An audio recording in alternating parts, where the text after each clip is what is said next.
Era 12 de julho do ano de 2025. Dois adolescentes caminhavam pelas ruas de Hortolândia, que fica no Brasil, em meio à escuridão.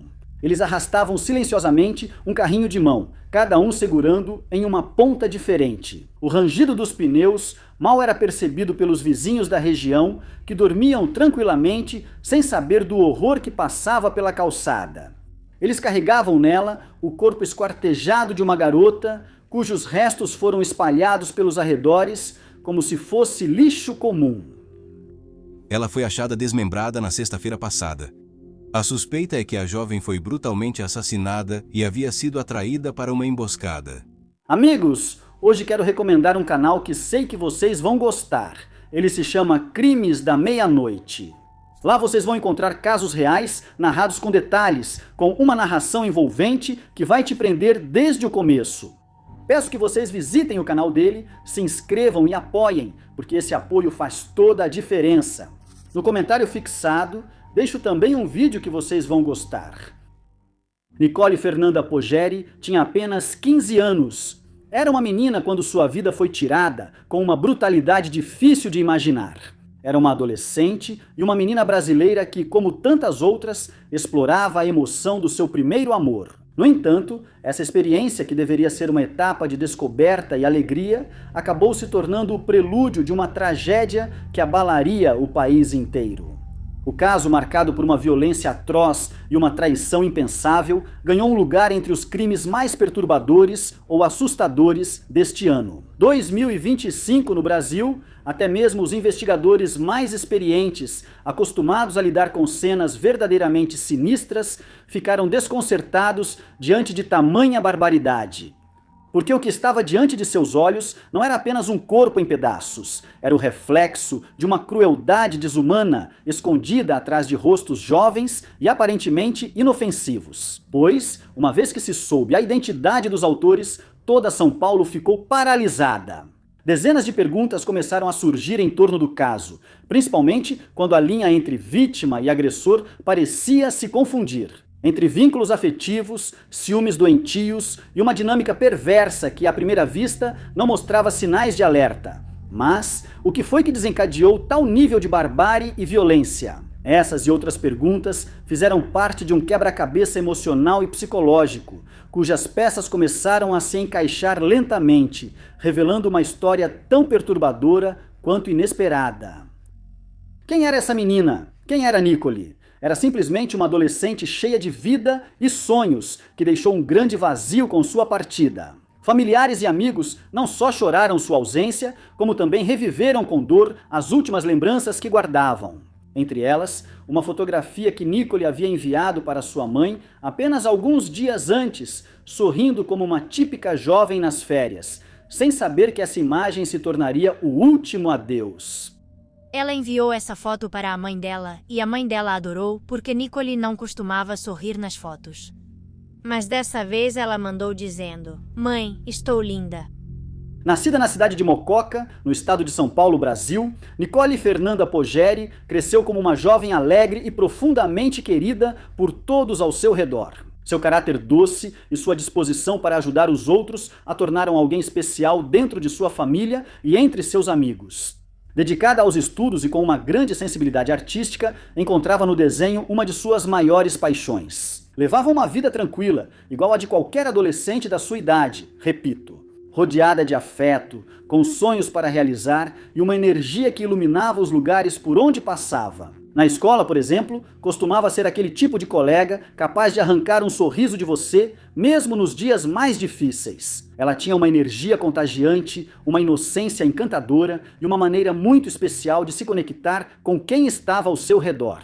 Quando as férias de verão se aproximavam, Nicole já planejava animada como aproveitar os dias livres. A principal ideia dela era passar tempo com seu avô materno, em Hortolândia, a quem adorava e com quem tinha um laço muito especial. Mas havia também outra motivação que a enchia de entusiasmo, pois naquele lugar ela poderia reencontrar uma pessoa muito importante para ela. Era um dos seus melhores amigos, com quem viveu momentos inesquecíveis na infância, mas de quem se afastou após mudar de cidade. Agora, com o retorno a esta cidade, ela tinha a oportunidade de vê-lo novamente, então, para o início de julho de 2025, tudo estava pronto. Ele fez as malas muito animado, planejando seus dias e imaginando como seria reencontrar esse rapaz. Pois a verdade é que já fazia tempo eles tinham levado o vínculo além da amizade, mesmo com a distância entre eles. Ela tinha 15 anos e ele 17, mas essa pouca idade nunca foi um impedimento para manter vivo um amor à distância. Eles se conheciam desde pequenos, tinham compartilhado brincadeiras nas ruas do bairro e muitas lembranças da infância.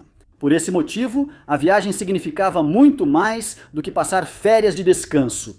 E quando menos percebeu, Nicole já estava instalada na casa do avô. Ela foi recebida com ternura, com o calor que só uma família pode oferecer depois de uma longa espera. Tudo indicava que seriam dias tranquilos, cheios de conversas em família, passeios simples e centenas de histórias para recordar. O verão mal tinha começado e ela tinha semanas inteiras pela frente para aproveitar, sem suspeitar que aquele cenário que prometia alegria logo se tornaria o mais sombrio de sua vida. E foi assim que os primeiros dias foram passando como férias perfeitas. Assim como ela tinha imaginado, aproveitava a companhia do avô, a tranquilidade do lugar e a sensação de estar de volta a um lugar que lhe era tão familiar. No entanto, entre cada momento de calma, havia um detalhe que mantinha sua atenção presa, pois as mensagens com esse jovem não tinham fim. Ambos trocavam mensagens com entusiasmo, cada palavra carregada de ilusão e de impaciência para se verem novamente. Pelo menos, era isso que ele demonstrava nas mensagens. Assim, marcaram o encontro para 10 de julho, planejando passar o fim de semana juntos. Era para ser dias em um ambiente familiar, algo que não era estranho considerando que se conheciam a vida toda e tinham compartilhado mais do que amizade desde a infância. Por sua vez, o avô não tinha nenhum motivo para desconfiar. Quem em sã consciência iria pensar mal? E o mesmo acontecia com a senhora Priscila, mãe do adolescente. Antes da reunião, na verdade, recebeu. Foi sua filha quem enviou uma mensagem acompanhada de uma fotografia em que aparecia sorrindo, transbordando de ilusão. "Estou bonita?" foi o que ela perguntou, ao que sua mãe respondeu com ternura, sem imaginar que aquelas palavras seriam as últimas que trocariam, pois a tragédia que mudaria suas vidas para sempre estava prestes a acontecer. Infelizmente, o que Dona Priscila soube em seguida foi que sua filha estava desaparecida, apenas para depois enfrentar uma notícia devastadora. Nicole Fernanda Poggieri tinha apenas 15 anos e foi vítima de um crime cruel. Para seus pais, inclinados sobre o caixão, restaram apenas as lembranças e um corpo que nem sequer pôde ser visto, devido à gravidade da violência. Achando que voltaria à casa do avô na segunda-feira, Nicole Fernanda Poggieri se despediu com um forte abraço. Saiu de casa muito animada, como qualquer adolescente que vai ao encontro daquele primeiro amor que lhe rouba sorrisos e enche de expectativas. Curiosamente, naquela época já tinham chegado aos seus ouvidos alguns rumores de infidelidade. Diziam que havia outra garota na vida do namorado, o que gerava dúvidas e inseguranças difíceis de ignorar. Talvez aquele encontro fosse a chance ideal para conversar com ele, esclarecer a situação e, conforme o que ocorresse, decidir o rumo do relacionamento. Porém, qualquer coisa que conversassem nesse reencontro acabaria esquecida. Ninguém chegou a saber com certeza quais palavras eles trocaram, porque o que viria a seguir seria muito mais perturbador. O seu desaparecimento repentino, o início de um pesadelo que deixaria uma família mergulhada na angústia e toda uma comunidade chocada. No começo, os dias passaram normalmente até que chegou o dia 14 de julho. Nessa altura, já era para a jovem ter voltado para a casa do avô. Em vez disso, o que apareceu foi um silêncio inquietante e uma ausência impossível de explicar. Algo não estava certo. Com o tempo, a preocupação ficou insuportável, restando apenas contatar a senhora Priscila, mãe do adolescente. Logo após, a família resolveu contatar o rapaz com quem ele teria passado o fim de semana. A resposta dele foi um golpe devastador, pois, segundo sua versão dos fatos, o relacionamento havia terminado no próprio dia 12 e ambos se despediram com a promessa de nunca mais se verem. Nesse momento, eles confirmaram seus piores pressentimentos. Centenas de dúvidas começaram a rondar a mente da família, cada uma mais inquietante que a anterior. Se realmente eles tinham se despedido, onde ela estava? Por que não tinha voltado? Por que não atendia o telefone? Desde então, A incerteza só aumentou e imediatamente eles foram até a delegacia para registrar o desaparecimento. A resposta das autoridades foi imediata. Em poucas horas, o protocolo de busca foi ativado e panfletos com o rosto do adolescente começaram a ser distribuídos. Foram detalhadas suas características particulares e as roupas que usava na última vez em que foi visto, enquanto viaturas patrulhavam vários pontos na esperança de encontrar alguma pista. A prioridade, evidentemente, era localizá-lo o quanto antes, pois cada minuto que passava tornava a espera ainda mais angustiante para sua família. E então, quando os investigadores começaram a reconstruir as últimas atividades do adolescente, não demoraram a identificar um detalhe-chave. A última pessoa que esteve com ela foi esse rapaz, seu namorado ou amigo. Portanto, ele se tornou a primeira fonte a ser procurada.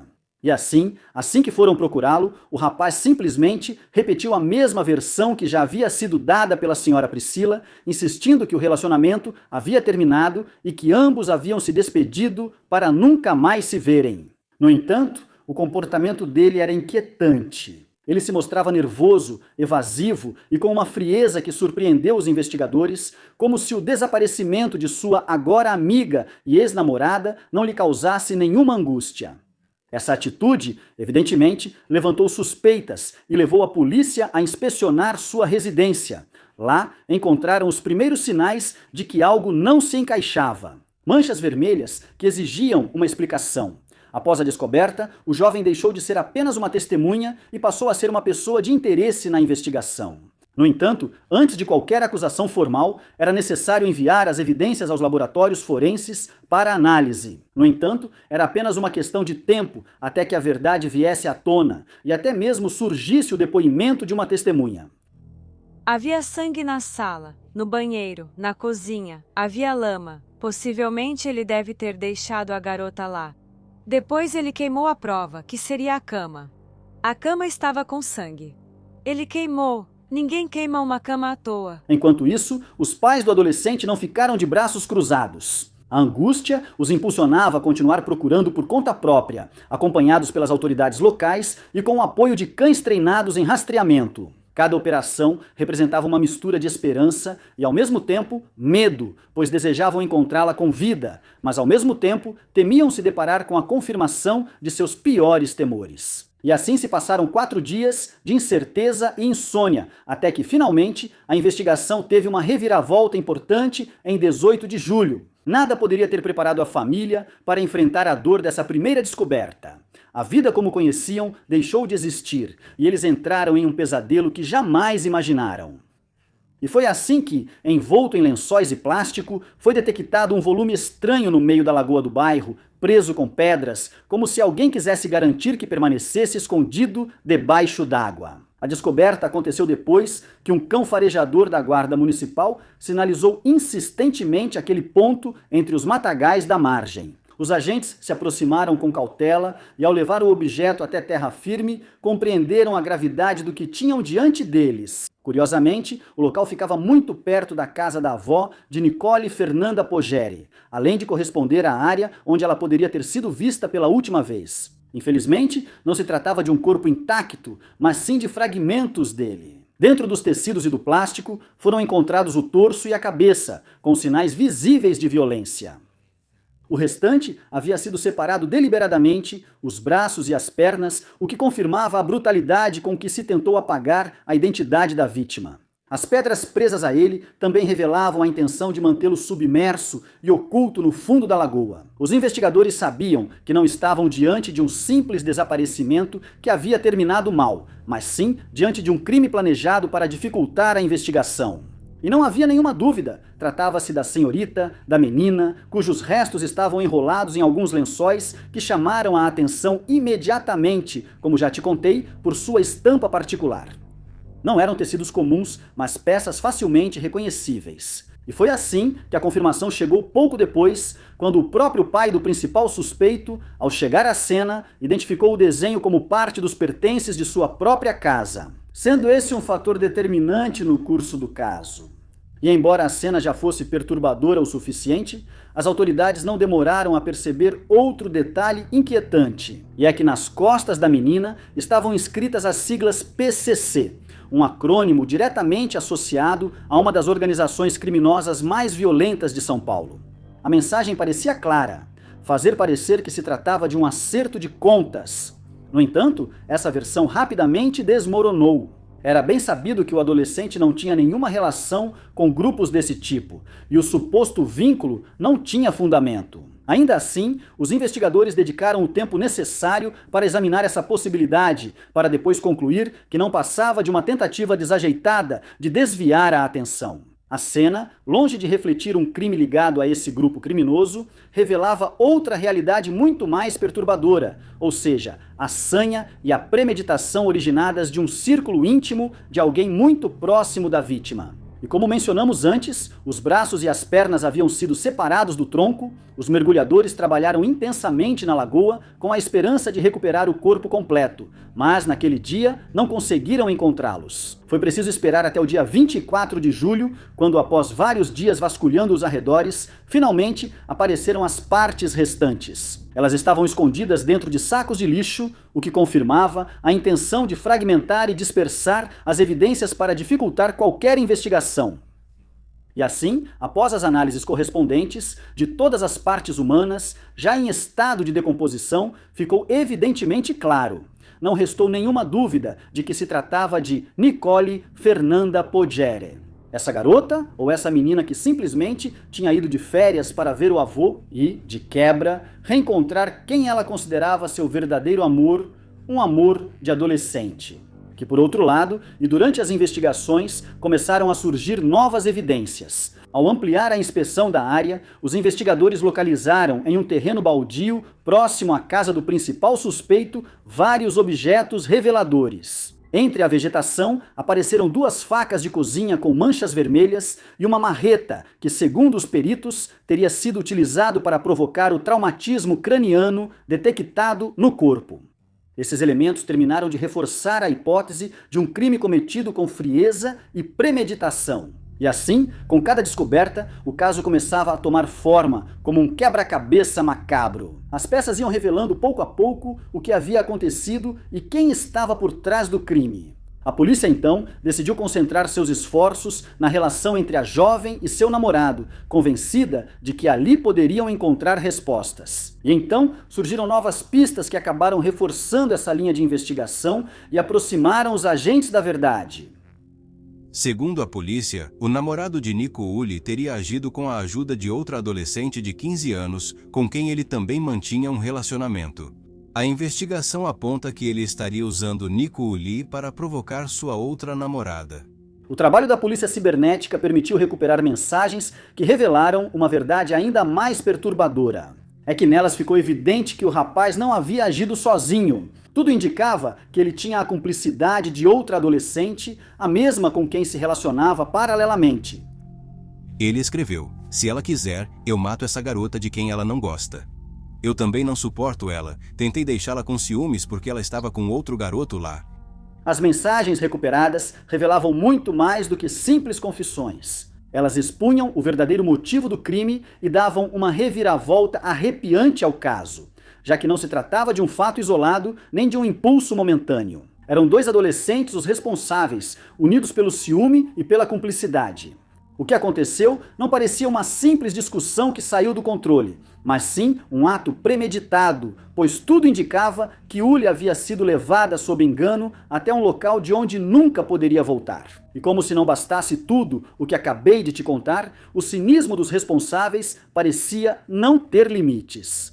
Primeiro, tentaram desviar a atenção escrevendo nas costas da vítima as siglas de uma das facções criminosas mais temidas de São Paulo, como se com isso pudessem convencer a polícia de que se tratava de um acerto de contas. Depois, quando foram questionados pelas autoridades, longe de demonstrar arrependimento, optaram por contar uma versão difícil de sustentar, afirmando que foram levados a cometer tamanha barbaridade após os supostos ataques iniciais de Uli. No entanto, a história narrada com frieza e sem o menor traço de culpa ou empatia desmoronava por si só, pois estava repleta de contradições e detalhes que não coincidiam com as provas materiais. E é que, segundo o relato que ofereceram às autoridades, a situação se desencadeou no momento em que Uli já os viu juntos. Afirmaram que a reação foi imediata e violenta, como se ele carregasse dentro de si uma raiva que acabou se voltando contra eles. Na versão deles, a jovem perdeu completamente o controle, levantou a voz e, no meio da discussão, correu para a cozinha para pegar uma faca. Com a arma na mão, tentou alcançá-los de qualquer maneira, fazendo movimentos desesperados na tentativa de feri-los. Mas a cena descrita, tão caótica quanto duvidosa em sua veracidade, os colocou como duas pessoas que simplesmente se defenderam, tentando contê-la. No entanto, em meio ao confronto, em vez de acalmar ou tentar conter a situação, supostamente a esfaquearam.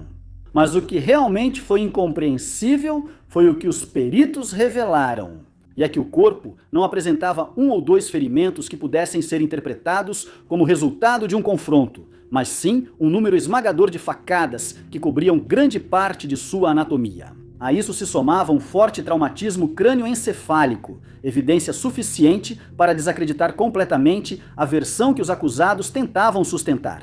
Dessa forma, as provas eram claras. Não se tratava de um ato desesperado em legítima defesa, mas sim de uma agressão cometida com premeditação e, acima de tudo, vantagem. Cada sinal apontava para um crime executado de forma consciente, com uma violência que não deixava espaço para dúvidas e com a clara intenção de acabar com a vida dela. Logo também começaram a surgir novos detalhes sobre a personalidade desses garotos. Uma das amigas de Nicole entrou em contato com sua mãe e contou algo que até então havia mantido em silêncio. Segundo ela, esse casal apresentava atitudes estranhas e um comportamento que gerava desconfiança, algo que na época parecia apenas esquisitice, mas que depois do crime ganhou um significado muito mais perturbador. Eles eram meio perturbados da cabeça, quase diabólicos. As redes sociais deles, especialmente o TikTok, estavam cheias de jogos perturbadores, séries inquietantes, nas quais apareciam assassinatos. No entanto, ninguém, exceto os 3 adolescentes envolvidos, sabe exatamente o que aconteceu naquele dia. Talvez Nicole tenha reagido com raiva ao vê-los juntos, ou talvez não tenha sido assim. Mas o que ficou claro é que a violência com que atacaram Nicole não tem precedentes. Ainda mais perturbador foi o que veio depois, quando tentaram apagar todas as evidências do crime. Já tinham preparado um carrinho de mão para colocar os restos e levá-los até a lagoa, como se fosse um problema pensado com antecedência. Pegaram os lençóis da casa do garoto e moveram as evidências, achando que nunca seriam descobertos. Posteriormente, como se tudo o que aconteceu antes não fosse suficiente, o casal tinha planejado um último passo em seu plano, que consistia em fugir da cidade e deixar que o tempo cuidasse do resto. Eles achavam que, ao deixarem as siglas de um grupo criminoso, as autoridades atribuiriam o crime a um acerto de contas, permitindo que voltassem depois como se nada tivesse ocorrido.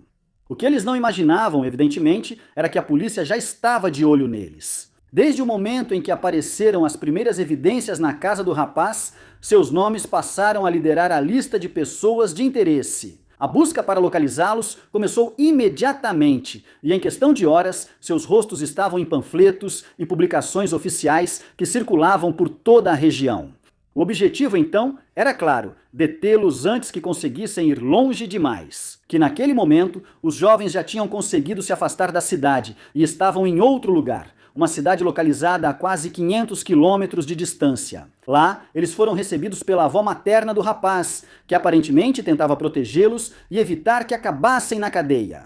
No entanto, a fuga repentina despertou suspeitas, até mesmo dentro da própria família deles. O adolescente tentou se justificar, alegando que alguns indivíduos estavam o ameaçando, mas essa explicação parecia mais uma desculpa do que um verdadeiro motivo para fugir. Era evidente que eles tentavam enganar os seus e desviar a atenção do que realmente havia acontecido.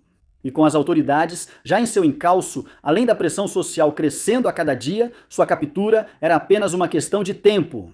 Finalmente, em 20 de julho, eles foram localizados e imediatamente levados para uma unidade de detenção de menores, onde permaneceriam enquanto a justiça avançava no processo para esclarecer sua responsabilidade.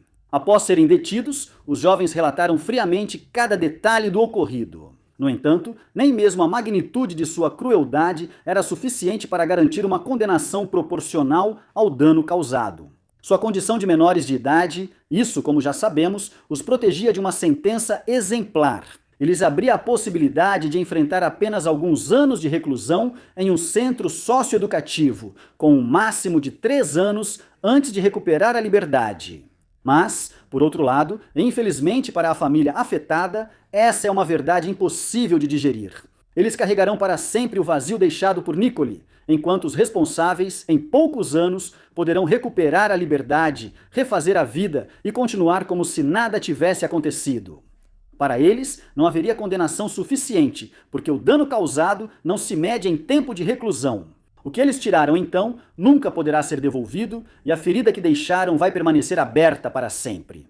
Que, sem dúvida, este caso é um reflexo da crueldade que pode surgir do ciúme e da impulsividade adolescente, deixando em evidência como decisões precipitadas podem destruir vidas e famílias inteiras. Mas, além da violência física, portanto, também é um lembrete doloroso da fragilidade da vida e a necessidade de diálogo, acompanhamento e educação emocional desde a infância para prevenir tragédias, barbaridades ou crimes dessa magnitude.